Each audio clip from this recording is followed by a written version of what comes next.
Video کو like اور share کریں اور چینل کو سبسکرائب کریں۔ عزت بہت بڑی چیز ہے، بات سے بات نکلتی ہے، ایک ہوتی ہے عزت اور ایک ہے حب جاہ، دونوں میں فرق ہے۔ عزت تو انسان کی فطرت ہے، عزت دار لوگوں کو عزت چاہیے۔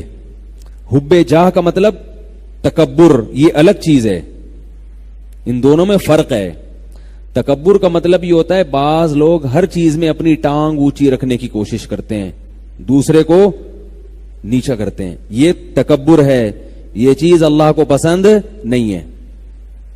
اسی طرح اپنے بڑے کے سامنے بڑا بننے کی کوشش کرنا، یہ بھی تکبر ہے۔ جیسے شیطان کو اللہ نے حکم دیا، یا موضوع نہ چینج ہو جائے، ذرا سنبھال کے رکھیں، کیا بات چل رہی تھی۔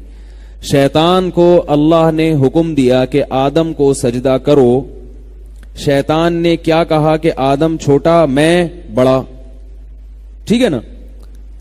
تو عام حالات میں اگر آدم علیہ السلام خود شیطان کو کہتے نا کہ مجھے سجدہ کرو، پھر شیطان کہتا میں کہ تم بعد میں آؤ، میں سینئر ہوں، تو اس کی کوئی لاجک نکل سکتی تھی کہ بھئی یہ شیطان کو اپنی انسلٹ محسوس ہو رہی ہے۔ جیسے کوئی سینئر ہو، جونیئر آ کے ایک دم سینئر بن جائے تو پہلے سے جو سینئر ہوتا ہے اس کو ایک قسم کی بے عزتی محسوس ہوتی ہے، یہ نیچر ہے، یہ غلط نہیں ہے۔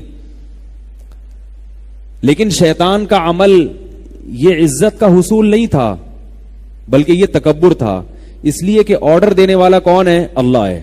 تو بھئی تو جب اللہ کے حکم کا انکار کر رہا ہے تو یہ اللہ سے بڑے بننے کی کوشش کر رہے ہو آپ، اللہ سے آپ چھوٹے ہی رہو گے چاہے کتنے بڑے بن جاؤ۔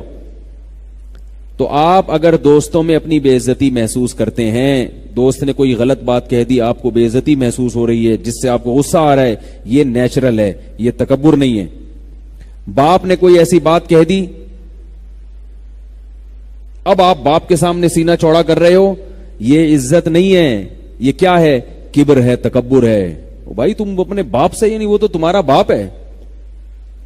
لوگ کہتے ہیں نا جب کسی کو تانا دینا ہوتا ہے کہ وہ اس کو آنے دو، یہاں ہم اس کا بھی باپ ہے، کہتے ہیں نا لوگ، یعنی اس چیز میں ہم اس کا بھی باپ ہے، ہم اس سے دو ہاتھ آگے ہیں۔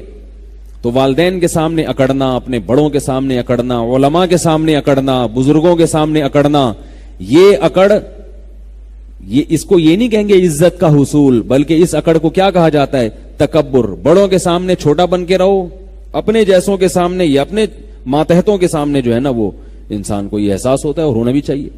ہاں کوئی بڑا زیادہ بے عزتی کر دے اور آپ کی حیثیت کو بہت زیادہ گھٹا دے، اس پہ بھی انسان کو افسوس ہوتا ہے۔ اور نبی صلی اللہ علیہ وسلم ان تمام چیزوں کی رعایت کیا کرتے تھے، تبھی تو نبی جیسے اخلاق کسی کے نہیں ہیں۔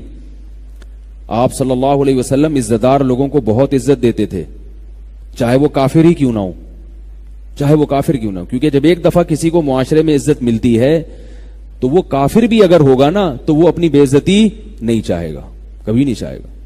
ابو سفیان سردار تھے، ساری زندگی سرداری میں گزاری، اسلام دشمنی میں گزاری، لیکن جب مکہ فتح ہوا، ابو سفیان مسلمان ہوئے، تو آپ صلی اللہ علیہ وسلم نے ایسا نہیں کیا کہ ان کو پیشانی کے بال سے پکڑ کے گھسیٹا ہو، گھوڑے کے پیچھے باندھ دیا ہو کہ ان کو مدینہ کی گلیوں میں گھسیٹا جائے۔ انہوں نے ساری زندگی اسلام دشمنی میں گزاری، ساری زندگی یہ کیا، ساری زندگی یہ کیا، نہ بھائی سردار آدمی ہیں تو اب اسلام قبول کیا ہے تو ان کو ایسا پروٹوکول دیا جو دوسروں کو نہیں دیا۔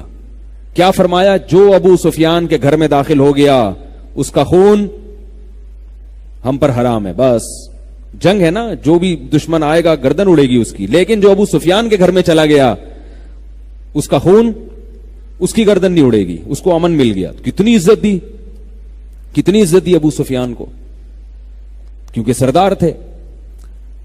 حضرت خالد ابن ولید رضی اللہ تعالی عنہ، انہوں نے غزوہ احد میں مسلمانوں کا بہت زیادہ نقصان کیا تھا۔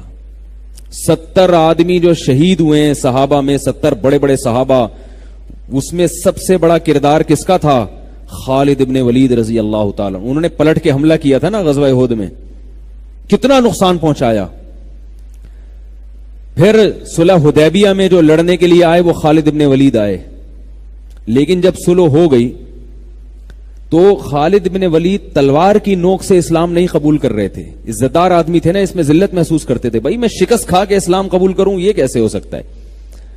آپ صلی اللہ علیہ وسلم نے ان کو عزت دی اور ایک قاصد بھیجا اور کہا کہ خالد ابن ولید سے جا کے کہو کہ تمہارے جیسا سمجھدار آدمی, ذہین آدمی ابھی تک کافر ہے, یہ ہماری سمجھ میں نہیں آتا. بڑی تعجب کی بات ہے, اتنا ذہین آدمی, اتنا ہوشیار آدمی, اور ابھی تک اس کی سمجھ میں اسلام نہیں آ رہا.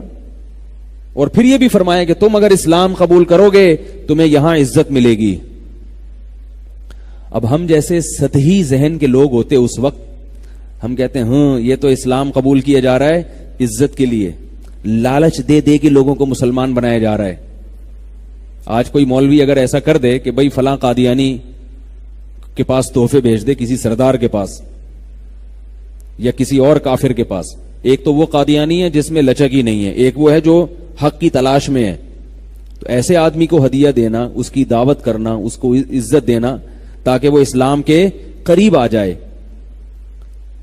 یہ نہیں کہ اس کو آپ ایسا اس سے بدتمیزی سے بات کریں. وہ میں اکثر واقعہ سناتا ہوں, قادیانی کے پاس قادیانی تھے, وہ بات کرنا چاہتے تھے. چاہنا اس کی علامت ہے کہ وہ یعنی وہ چاہ رہے ہیں کہ ہمیں سیدھا راستہ ملے. تو ایک گاؤں سے کوئی مناظر چلے گئے, ہمارے استاذ نے واقعہ سنایا. وہ قادیانی کے بیٹے لے کر آئے کہ آپ ہم سے بھی بات کریں, ہمارے والد سے بھی بات کریں, اگر کچھ بات ہوئی تو ہم لے آئیں گے, اسلام قبول کر لیں گے. تو ہمارے استاذ کہہ رہے ہیں کہ وہ جو مناظر گیا نا, اس نے وہاں جا کے بات کیسے شروع کی. انہوں نے کہا سب سے پہلے تو میں یہ ثابت کروں گا کہ مرزا غلام احمد کی شکل بالکل ایسے کتے جیسی تھی جیسے تمہارے ابا کی شکل ہے. یہ اسٹائل ہے اسلام کی تبلیغ. یعنی ان کا خیال یہ تھا کہ چونکہ یہ قادیانی ہیں, دائرہ اسلام سے خارج ہیں, تو ان کی پہلے ہم شکل پہ بات کریں گے کہ یہ کس سے ملتی جلتی ہے. تو جب بیٹوں کے سامنے باپ کو آپ کہو گے معاذ اللہ اس طرح سے کتوں جیسی شکل, تو وہ آگے بات چلے گی؟ بات ہی نہیں چلے گی آگے. تو جو اسلام دشمن ہیں, جو چاہتے ہی نہیں, ان کا معاملہ الگ ہے, اور جو تحقیق کرنا چاہتے ہیں ان کا معاملہ الگ ہے.